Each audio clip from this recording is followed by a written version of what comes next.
Psycho Karen lost it the moment she saw my disabled daughter Emily, and without warning she attacked her, cutting off her long hair in broad daylight. Little did Karen know she had just messed with the wrong family. Emily's long hair has always been a source of comfort for her. As a young girl with autism, she often struggles with anxiety and gets overwhelmed by changes in her routine. The world can feel loud and chaotic for her, and when things get too much, Emily finds peace in her hair. Running her fingers through it helps calm her nerves and brings her a sense of security, especially during stressful moments like storms or loud noises. Her hair isn't just hair, it's a grounding force that helps her feel safe and centered in a world that often feels unpredictable and overwhelming. Emily's parents have always respected her need for it, never cutting it short, knowing how much it means to her. To them, her long hair is a simple but powerful way to help her navigate the world with a bit more peace and comfort. Karen was the self-appointed queen of the Homeowners Association, HOA. She was the kind of person who believed she had the right to control everything in the neighborhood. With her perfectly manicured nails, expensive clothes, and strict rules, she saw herself as the one who knew best. She loved having power over others and wasn't afraid to show it. If you didn't meet her standards, she'd find a way to make you feel small. One thing Karen couldn't stand was Emily's long hair. To Karen it was an eyesore. She thought it made Emily look unkempt and unnatural for a girl. In her world, girls should have neat, short hair, and anything different was unacceptable. Karen would make snide remarks whenever she saw Emily outside. "That hair is a bit too much, don't you think?" she would say with a fake smile. "You know, people will talk." Karen didn't just stop with her words. She made sure her opinions were heard at every HOA meeting, where she had a strong influence. She would suggest things like, "Maybe we should enforce appearance rules around here. We don't want the neighborhood looking too messy." It was clear to everyone that Karen's idea of a perfect neighborhood meant everyone had to look and behave just like she did. And when it came to Emily, it was as if she saw her long hair as a personal challenge. But it wasn't just the occasional comment. Karen would often go out of her way to make Emily's parents feel like they were doing something wrong. "I'm just trying to help," she would say, pretending to be concerned. "She'll grow out of that phase, right? It's not good for a girl to look so wild." Emily's mother would patiently respond, "She likes her hair long. It makes her feel calm." But Karen would shake her head as if she knew better. "Well, she's going to get bullied eventually. You don't want that, do you?" Over time, Karen's remarks became more frequent and more harsh. She believed she had the right to shape the neighborhood to fit her view of what was proper. And Emily's long hair didn't fit into that vision. It wasn't just about appearance, it was about control. Karen wanted to dictate how people, especially children, should look and behave. And Emily's hair was just one of the many things Karen sought to change. One afternoon, everything changed when Karen finally snapped. Emily was outside, sitting on the front steps, playing with her hair as she always did. The warm breeze flowed through her long locks and she was at peace. But Karen, with her usual scowl, had been watching from across the street. She was fuming. Without any warning, Karen stormed over to Emily. Before Emily could even react, Karen grabbed a handful of her hair and yanked it hard. Emily screamed, startled by the sudden pain, but Karen didn't stop. She pulled out a pair of scissors from her bag and began cutting off Emily's hair, snipping away at the soft strands without a care in the world. Emily cried out, begging her to stop. "Please no. Stop," she sobbed, trying to pull away, but Karen held on tightly. The sound of the scissors snipping was sharp and cruel, and Emily could feel each chunk of her hair falling to the ground. The whole time, neighbors were watching from their windows and doorways. Some were standing outside, but no one stepped forward to help. They were too afraid of Karen, the queen of the HOA, who had controlled the neighborhood for so long. Some of them even turned their heads, pretending they hadn't seen what was happening. The fear of Karen's wrath kept them silent, and they did nothing to stop the awful scene unfolding in front of them. Emily's sobs grew louder as she struggled to protect what was left of her hair. She couldn't understand why someone, especially an adult, would do something so cruel. She felt humiliated and terrified. As Karen finally let go of the handful of hair she had been cutting, Emily fell to the ground, her hands trembling as she clutched the broken pieces of her hair. It was all she had, the one thing that brought her peace, and now it was gone. She couldn't comprehend how someone could hurt her like this. When Karen walked away, she looked back, smiling as though she had done something good. "There, now you look like a proper girl," she sneered. Emily was left in shock, her heart shattered, and her world suddenly colder and more uncertain. She didn't know how to fix it. How could she?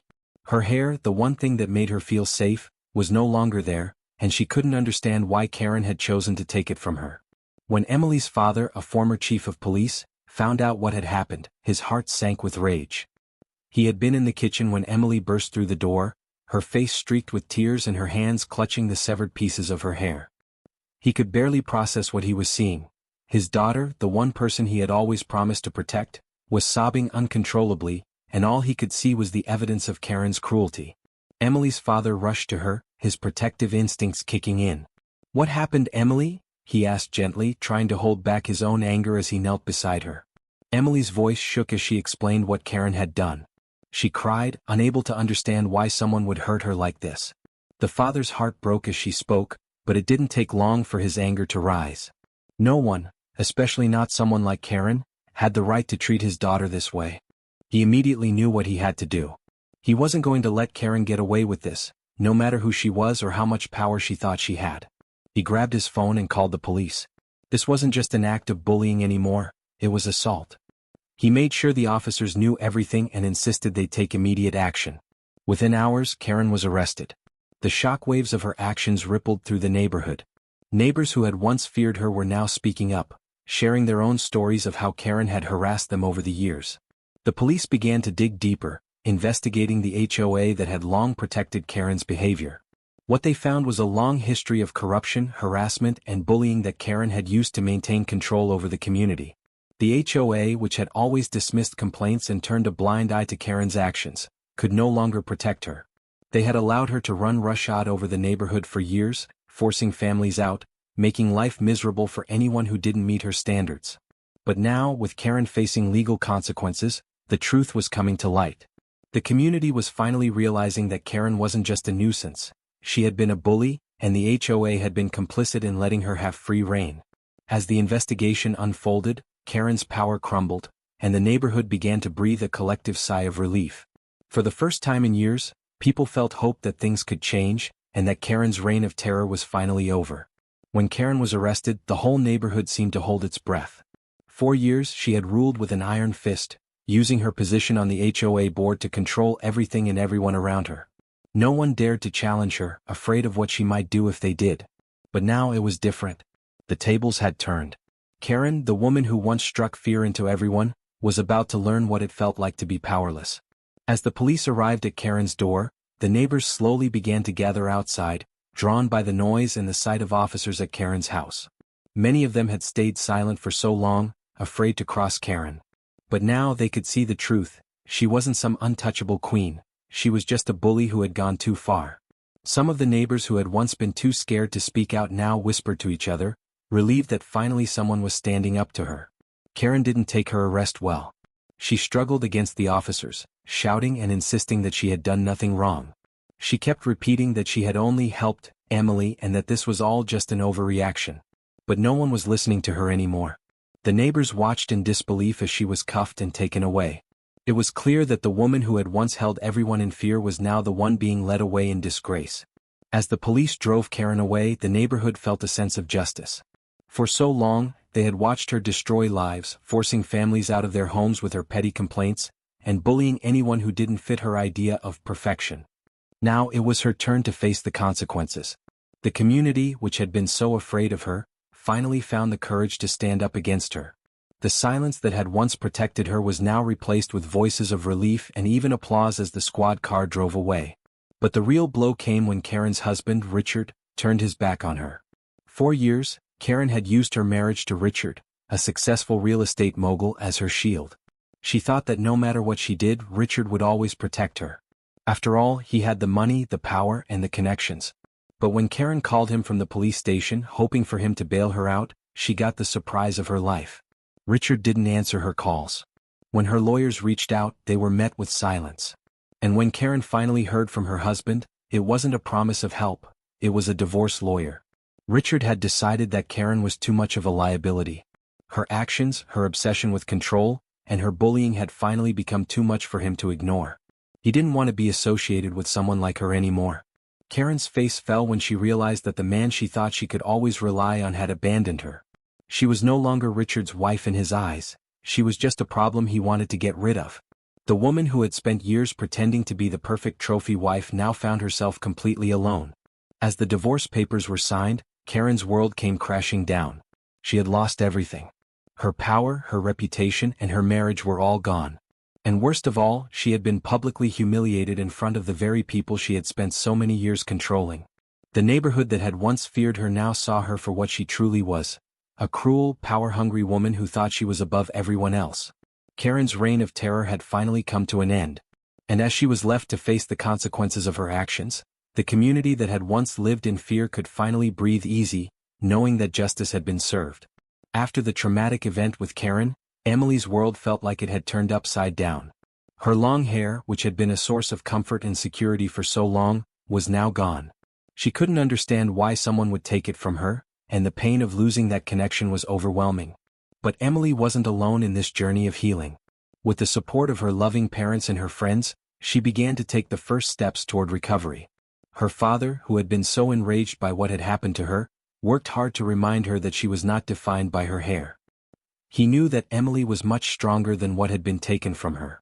He and her mother gave her all the love and reassurance she needed, telling her over and over again that she was beautiful inside and out, no matter how her hair looked. They promised her that no one would ever make her feel powerless again. This support from her parents was the foundation that helped Emily begin to heal. But it wasn't just her parents who helped her through this difficult time. Emily's friends also played an important role. They rallied around her, showing her that she was not alone in her pain. The day after the incident, Emily's friends showed up at her door, offering their support. They didn't treat her like she was fragile or broken. They treated her the same way they always had, reminding her that she was still Emily, the girl who was smart, kind, and strong. This unwavering support helped Emily start to believe in herself again. One of the most important moments in Emily's recovery came when her parents took her to a stylist. For the first time since the attack, Emily had the chance to make a decision about her own hair. She was no longer a victim of someone else's choices. She was in control again. The stylist, a kind and understanding man, made sure Emily felt comfortable. He let her choose what she wanted without any pressure. Emily decided to go for a bold new look, one that was entirely her choice. She picked a lightning bolt design shaved into the side of her hair, symbolizing her strength and resilience. It was a powerful moment of reclaiming control over something that had once been taken from her. As the stylist worked, Emily's confidence slowly returned. She saw the new design taking shape, and it was as if a weight was lifting off her shoulders. She was no longer a victim of Karen's cruelty. She was a strong young girl who could make her own decisions. When the stylist finished and turned the chair around to show her the finished look, Emily smiled for the first time in days. It wasn't the same as before, but it didn't need to be. What mattered was that she had chosen this for herself, and that was all that mattered. The next day when Emily's friends saw her new look, they were all amazed. "Wow, Emily, you look awesome," one of them said, and another added, "You look fierce." Their support meant the world to her, and it helped her understand that her beauty wasn't just about how she looked. It was about who she was inside and how she carried herself. Emily's new haircut was more than just a physical change. It symbolized her resilience, her strength, and her ability to take control of her own life again. With the love and support of her family and friends, Emily was on the path to healing. She had learned that, no matter what others tried to take from her, no one could take away her strength or her confidence. She was Emily, and she was more than enough. The story ends with the neighborhood finally free from Karen's control. People who had once been afraid of her now felt relieved, knowing that justice had been served. Karen's reign of terror was over, and the community could breathe easily again. The moral of the story is clear: standing up for what's right is important, even when it's difficult. The support from Emily's family and friends showed how powerful love and loyalty can be in overcoming challenges. With their help, Emily regained her confidence, proving that no one should ever let fear or cruelty define their worth.